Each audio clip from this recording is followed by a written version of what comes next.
Desperate measures. Captain Alina Reyes stared out at the endless void from the bridge of the Terran merchant vessel Horizon.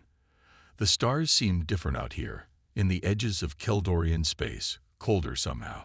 30 years since humanity had joined the Galactic Compact, and still they were treated as the newcomers, relegated to the worst trade routes and the most dangerous sectors. Captain, we're approaching the Torvis checkpoint. First Officer Marcus Chen announced, his voice cutting through her thoughts. Keldorian Customs ship is requesting standard identification and cargo manifests. Elena nodded, brushing a strand of dark hair from her face. Send them the usual. And Marcus, make sure our special cargo is properly hidden this time. The special cargo was nothing more than medical supplies and food bound for the Rithuri colonies, goods the Keldorian hegemony had deemed contraband after the Rithuri had refused to surrender their mineral-rich homeworld. Not exactly smuggling, Elena told herself. More like ethical trading. They're acknowledging receipt, Captain, Marcus reported. We're cleared to wait. His face suddenly went pale as he studied the sensor readouts. Multiple ships decloaking off our starboard. Heavy cruiser class. Elena's blood ran cold. Battle stations. Divert power to shields. But it was already too late. The Horizon was a merchant vessel, not a warship. Before they could even bring their defensive systems online, the ship rocked violently as tractor beams seized them from multiple vectors. We're locked down, Captain, the tactical officer reported grimly. Engines neutralized. They're deploying boarding craft. Elena's mind raced. This wasn't a standard customs stop. This was a trap. Someone had tipped off the Keldorians about their cargo, or worse, about Elena's sympathies for the resistance movements throughout the sector. Initiate data purge. Arm yourselves, but no one fires unless I give the order, she commanded. Humanity had learned the hard way that the Keldorians used any violence from other species as an excuse for brutal reprisals. We'll play this by the book. If they're just after the cargo, they'll confiscate it and fine us. The telltale hiss of a forced airlock breach echoed through the ship. Within minutes, the bridge was swarming with Keldorian troops, tall, carapaced beings with 4 arms, each holding a different weapon. Their commander, distinguished by ornate markings on his exoskeleton, stepped forward. Captain Alina Reyes. He clicked, translator rendering his speech in harsh, mechanical standard. Your vessel is seized under authority of the hegemony. You and your crew are under arrest for smuggling, sedition, and conspiracy against the established order. Elena kept her face neutral despite the shock. Sedition. Conspiracy. This was far worse than a cargo inspection gone wrong. There must be some mistake, Commander. We're a registered merchant vessel with all proper. The Keldorian struck her across the face, sending her sprawling onto the deck. The hegemony does not make mistakes. Your species has been granted the privilege of participation in galactic trade, yet you continuously defy our regulations.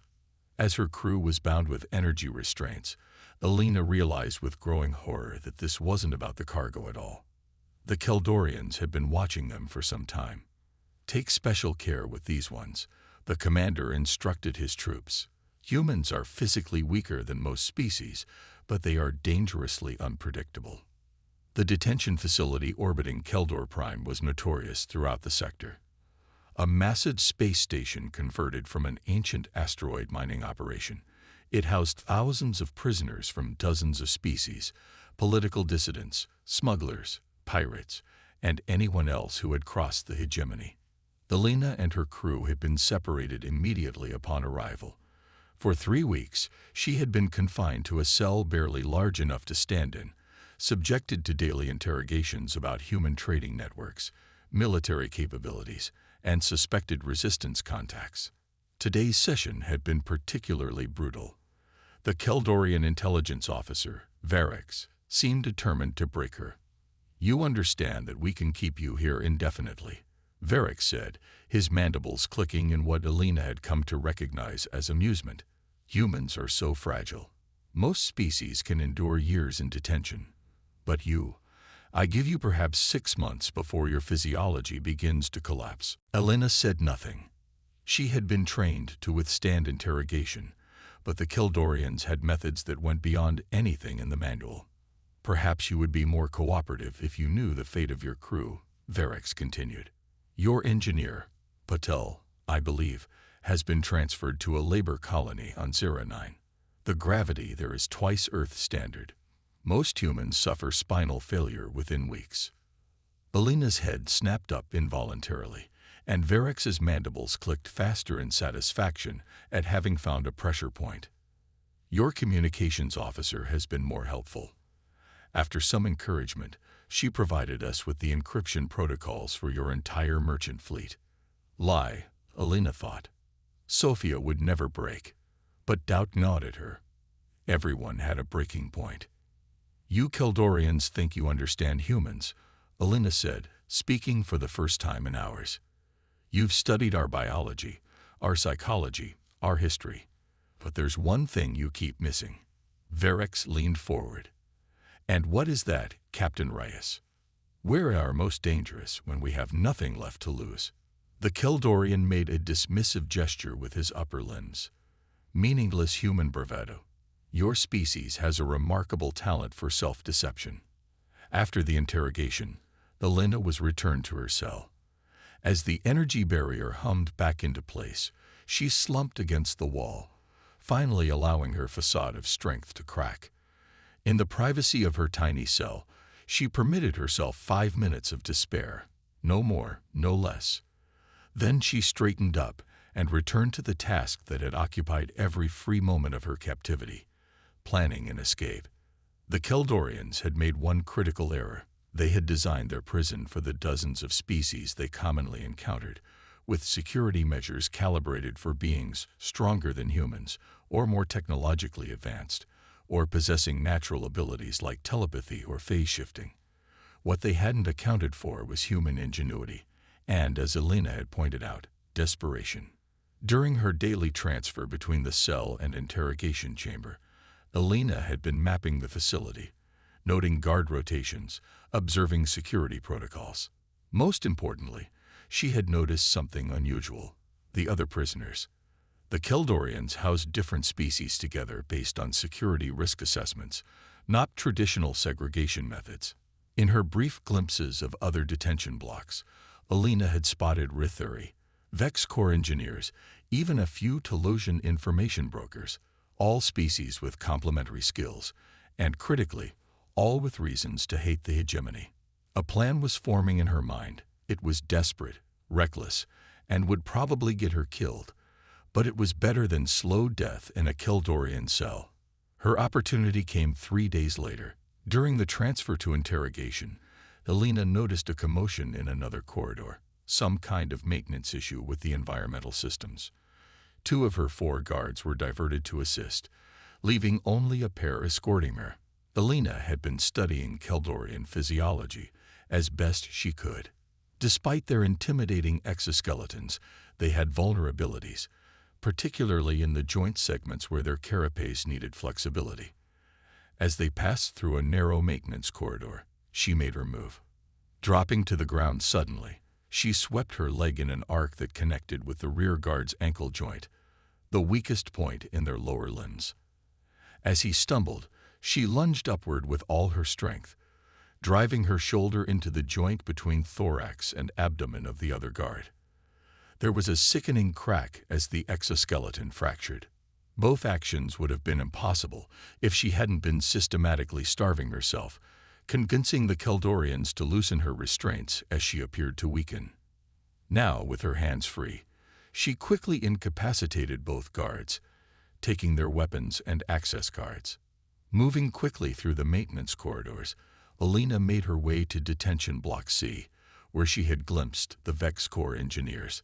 The reptilian beings were renowned throughout the galaxy for their technical genius, and their hatred of the Kildorians who had conquered their homeworld centuries ago. Using the guard's access card, Elena disabled the energy barrier to their communal cell. 5 Vex Corps looked up in surprise. "My name is Captain Elena Reyes, Terran Merchant Navy," she said quickly. "I'm breaking out of this hellhole, and I need engineers who can bypass Keldorian security systems. Help me, and I'll take you with me." The largest Vexicor, his scales a dull green with age, regarded her with vertical pupilled eyes. "You are either the bravest being I have ever met, human, or the most foolish." "Probably both," Alina admitted.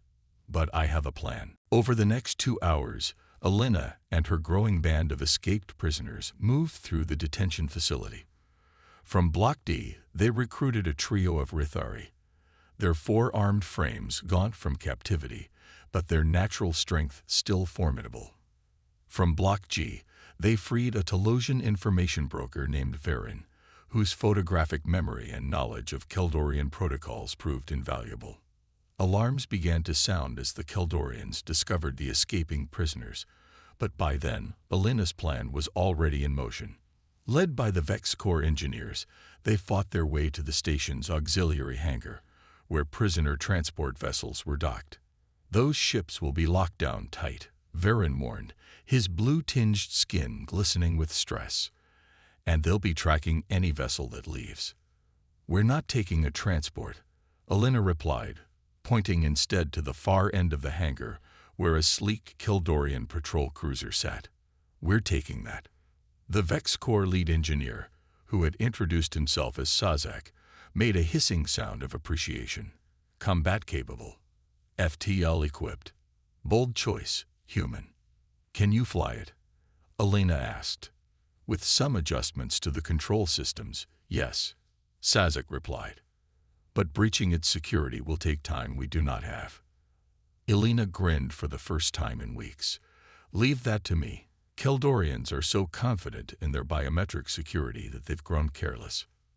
From her boot, where she had hidden it throughout her captivity, Alina produced a severed Keldorian appendage, a control limb taken from one of the guards during her initial escape. The others looked at her with a mixture of horror and newfound respect.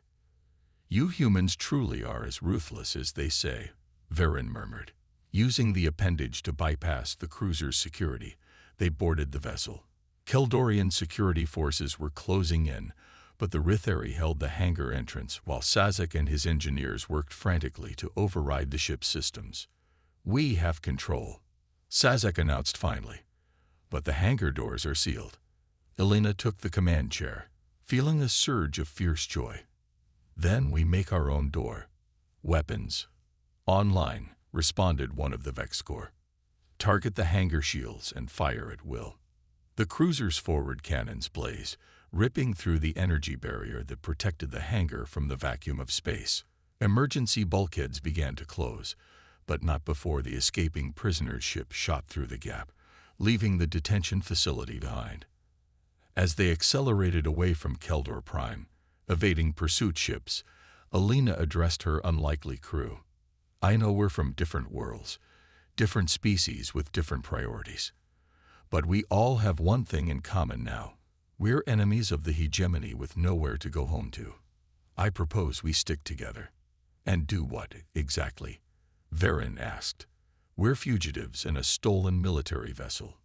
Alina's smile turned predatory. "The Keldorians have taken everything from us. I say we return the favor. There are trade routes, outposts, supply lines, all ripe for the taking. They call us criminals. Fine, let's give them what they expect." Sazak's reptilian features twisted into what might have been a smile. "You are suggesting we become pirates." "I preferred independent wealth redistributors," Alina replied. "But yes, pirates.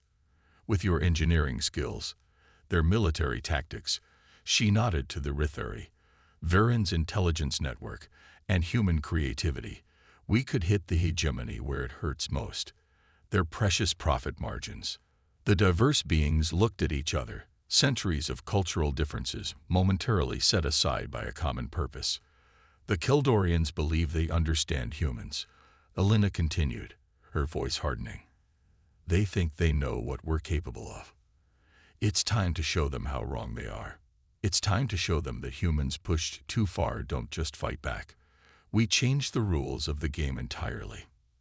As the stolen cruiser, soon to be renamed Retribution, jumped to FTL, The first human-led pirate crew in galactic history began their journey toward infamy.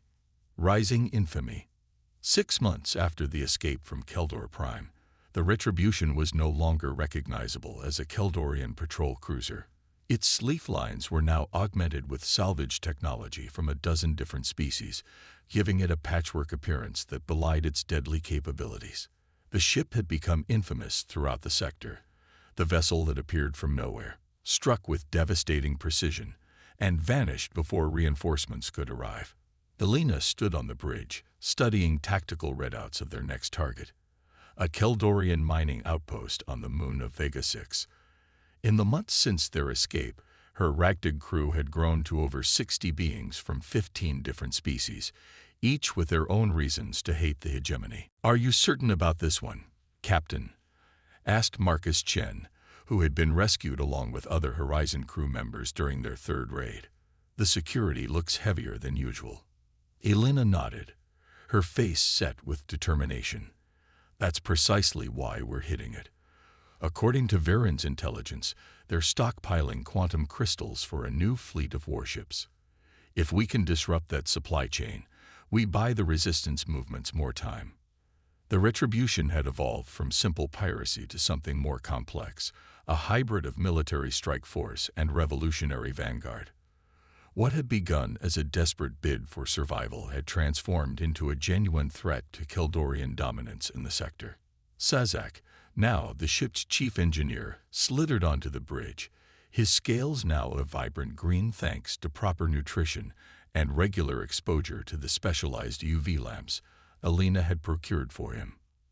"The modifications to the shield modulators are complete," he reported.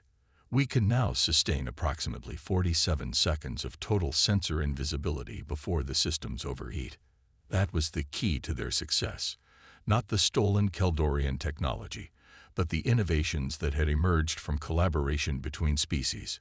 Humans had never developed true cloaking technology, but their understanding of electromagnetic warfare combined with Vexcore engineering had created something new, a system that could make the Retribution completely invisible to sensors for brief periods.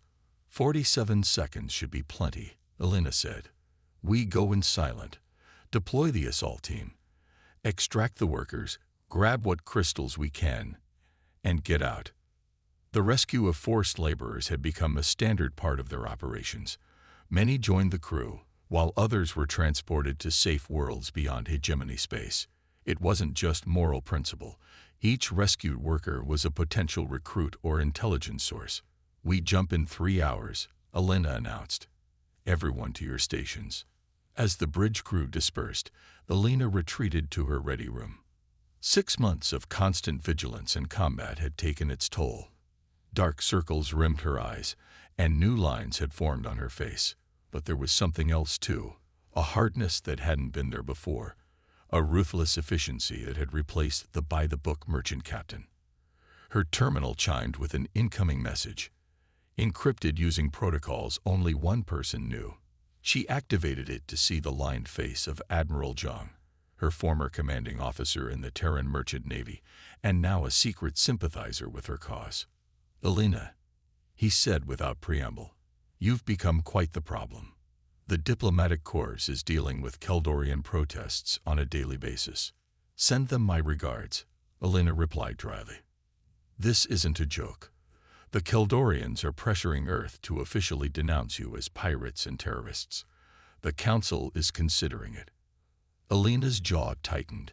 We both know what happened to the Horizon wasn't an isolated incident. How many human ships have disappeared in hegemony space? How many crews reassigned to labor colonies? "I know," Zhang sighed. "And unofficially, many in the Admiralty view your actions as justified. But politically, politics," Elena spat the word. "While politicians debate, my people were dying in Keldorian cells. Tell me, has Earth secured the release of any detained crews yet?" Zhang's silence was answer enough. "That's what I thought. We're beyond diplomacy now, Admiral. The hegemony only respects strength." "You should know," Zhang said carefully. "They've assigned their most decorated fleet commander to hunt you down, Archon Krell." Elena had heard the name. Krell had put down the Ritheri uprising with brutal efficiency. "Let him come," she said with more confidence than she felt. "We'll be ready." After the communication ended, Elena stood before the viewport, staring at the stars. Sometimes she barely recognized what she had become: pirate, revolutionary, legend. The Keldorians had given her many names: Void Witch, Human Scourge, Demon of the Outer Rim. Each successful raid added to the mythology. But myths wouldn't protect them from Archon Krell.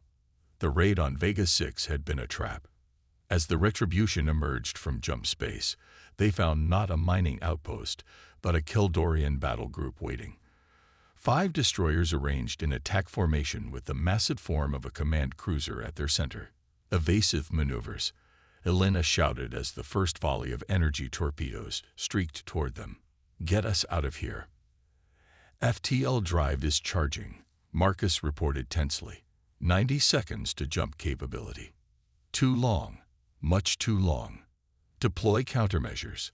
All power to forward shields," Elena ordered, mind racing through options. "Sazek, can we use the sensor cloak?" "The system is not designed for combat conditions," the Vex Corps replied. "But yes, theoretically. Do it. We need to break their targeting lock." The Retribution shuddered as enemy fire impacted their shields.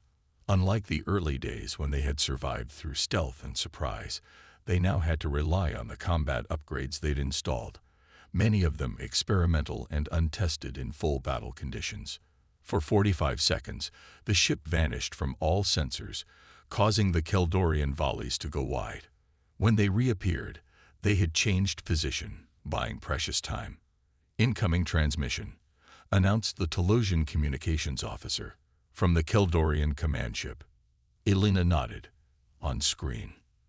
The view screen filled with the image of a Keldorian commander whose carapace bore elaborate markings denoting high rank. 6 limbs were arranged in a formal posture of dominance. Captain Elena Reyes, the translator, rendered his clicks and hisses into standard. "I am Archon Krell, Supreme Commander of the Hegemony's 9th Fleet. Your campaign of terror ends today." Elena didn't bother with pleasantries. "You're in violation of the Compact Mining Treaties, Archon.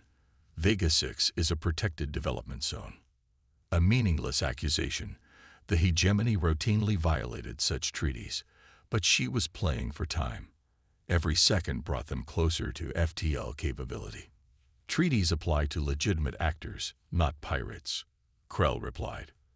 "But I admire your audacity. Few species would dare to challenge the Hegemony so directly. It is unfortunate that humans will be remembered in our histories as pirates rather than worthy adversaries." "Jump capability in 30 seconds, Marcus whispered. Elena kept her expression neutral. "And yet here you are, with 6 ships against our 1. Tell me, Archon, does it concern the Hegemony that a single human pirate has cost you billions in damaged infrastructure and lost resources?" Krell's mandibles clacked in what might have been irritation. "Your temporary success was due to novelty, nothing more. We have studied your tactics, your technology. There will be no escape today." 20 seconds, Marcus murmured. Elena allowed herself a small smile. "There's something else you should have studied, Archon. Human history. Specifically, what happens when you back us into a corner." Before Krell could respond, Elena cut the transmission. "Tactical, target their lead destroyer with everything we've got." "Captain." The tactical officer, a Ritheri named Korak, looked confused. "Our weapons cannot penetrate their combined shield grid. We're not trying to destroy them." Elena explained. "Just create a gap. On my mark, fire all forward batteries at these coordinates." She quickly input targeting data, then immediately activate the prototype. Understanding dawned on Korak's face. "The gravity pulse. But Captain, it's untested." 10 seconds to jump, Marcus interjected. "No time like the present," Elena said grimly. "Fire." The Retribution's forward batteries unleashed a barrage of energy at a single point in the Keldorian formation. As predicted, the shields held, but the ships were forced to compensate, creating a momentary fluctuation in their defensive grid. Now, activate the pulse. Sazek initiated the device, a modified version of Keldorian FTL stabilizer technology, repurposed by VexCore engineers based on human theoretical physics. Instead of stabilizing spacetime, it did the opposite, creating a localized distortion. The effect was immediate and dramatic. The fabric of space between the Keldorian ships rippled visibly, throwing their precise formation into chaos as the vessels were pulled by artificial gravitational forces. Two destroyers collided, their shields flaring bright blue before failing. "Jump now," Elena ordered. The Retribution leaped into FTL space just as the Keldorian command cruiser fired its main cannons, the energy beams passing through the space they had occupied microseconds before. When they emerged from FTL hours later in a remote star system far from Keldorian space, the bridge crew finally allowed themselves to celebrate their narrow escape. But Elena knew this was a turning point. The hegemony had committed significant resources to destroying them, resources that would only increase after today's humiliation. "We need to change our strategy," she announced to her officers during the post-mission briefing. "They're adapting to our hit-and-run tactics. We need to think bigger." "Bigger how?" asked Varen, the Telosian information broker who now served as her intelligence chief. "We're effective precisely because we're small and mobile." Elena activated the holographic display in the center of the briefing room. "We're not alone in this fight. For months, we've been hearing about other resistance cells, other ships following our example. It's time we united them." The display showed dozens of points scattered across the sector, small resistance groups, many inspired by the Retribution's success. "You're proposing an alliance," Sazek observed, "a coalition of pirates and rebels." "I'm proposing a fleet," Elena corrected. "Not just hit-and-run raids, but a coordinated campaign. The hegemony maintains control through isolation, keeping subjugated species separate, preventing them from sharing technology or resources. We break that isolation."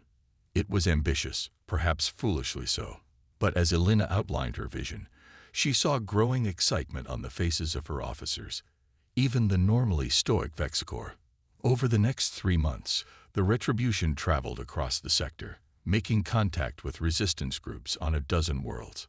Some were organized military units from conquered species, others little more than angry civilians with improvised weapons.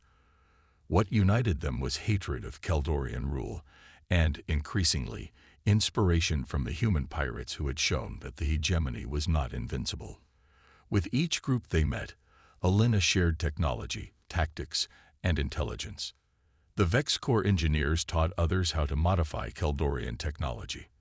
The Rithari demonstrated combat techniques effective against Keldorian physiology. The Telosians established secure communication networks. And the humans provided what had become their specialty: unpredictability. By the time Krell tracked them to the abandoned mining system of Proxima Centauri, the Retribution was no longer alone. As the Keldorian fleet emerged from FTL, they found themselves facing not one pirate ship, but 27 vessels of various sizes and origins, the first united multi-species fleet the sector had seen in centuries. "Krell is hailing us," Marcus reported from his station. "Put him through," Elena said, straightening in her captain's chair. The Keldorian commander appeared on screen, his carapace now bearing new battle markings. "Captain Reyes, I see you've gathered quite the collection of malcontents and criminals. I prefer to call us the Free Stars Confederation," Elena replied with deliberate calm. "And this is your only warning. Withdraw from this system immediately." Krell's mandibles clicked rapidly, the Keldorian equivalent of laughter. "You've assembled a fleet of outdated freighters and modified shuttles. My battle group carries enough firepower to reduce your entire confederation to space dust." "Perhaps," Elena acknowledged. "But before you open fire, you might want to check what's happening at Keldor Prime right now." For the first time, uncertainty showed in Krell's posture. "Explain." "While you've been chasing us across the sector, we've been sharing our knowledge. Specifically, how to disable the orbital defenses around your homeworld using the security backdoors your own engineers built into the system. It was a bluff. Mostly. The resistance on Keldor Prime was real, but far smaller than Alina implied. But one thing she had learned about the Keldorians: their hierarchical society made them particularly vulnerable to threats against their center of power. "You're lying," Krell said, but there was hesitation in his voice. "Am I? How do you think we knew you'd be here today? You have communications leaks throughout your command structure. But don't take my word for it." She nodded to Viren, who transmitted a data packet to the Keldorian ship, containing just enough classified information to be convincing. There was a long silence as Krell presumably consulted with his officers and superiors. "What are your demands?" he finally asked, his translator unable to fully mask the fury in his voice. Alina had been preparing for this moment for months. Full recognition of the Free Stars Confederation as a sovereign political entity. Release of all political prisoners. Withdrawal from the Rithari homeworld. And 6 other disputed systems. And reparations for all humans illegally detained in hegemony space. Impossible, Krell chittered. The hegemony does not negotiate with pirates. "Then I suggest you return to Keldor Prime as quickly as possible," Alina replied coolly. "Because in approximately 40 minutes, your planetary defense grid will go offline for exactly 7 minutes. Enough time for our allies to deliver several kinetic payloads to key military installations." Another bluff, but one with just enough truth to be terrifying to the rigid Keldorian command structure. What followed was the most tense standoff of Alina's life. For 23 minutes, neither fleet moved as Krell presumably communicated with his superiors. Alina maintained her composure, but inwardly she was calculating how many of her ships could escape if the Keldorians called her bluff and attacked. Finally, Krell returned to the screen. "The Hegemony High Command has authorized me to open preliminary discussions regarding the status of certain disputed territories and the treatment of detained personnel." Not a full victory, but more than Alina had realistically hoped for. A wise decision, Archon. "We'll transmit coordinates for neutral territory where representatives can meet." After the transmission ended, the bridge of the Retribution erupted in cheers. Species that had been enemies for generations embraced, united by what they had accomplished together. Marcus approached Alina, his expression a mixture of awe and concern. "They'll try to assassinate you at the peace talks. You know that, right?" Alina nodded. "Probably, but they'll have to get in line. I've made plenty of enemies these past months." "Some would say you've made more friends," he countered, gesturing to the celebrating crew. Alina looked out at the view screen, where the Keldorian fleet was beginning its withdrawal. For the first time in months, she allowed herself to truly feel the weight of what they had accomplished, and what still lay ahead. "We're not pirates anymore, Marcus," she said quietly. "We're something else now. Revolutionaries. Freedom fighters." Alina shook her head. "Catalysts. The hegemony has dominated this sector for centuries because no one believed they could be challenged. We showed that wasn't true.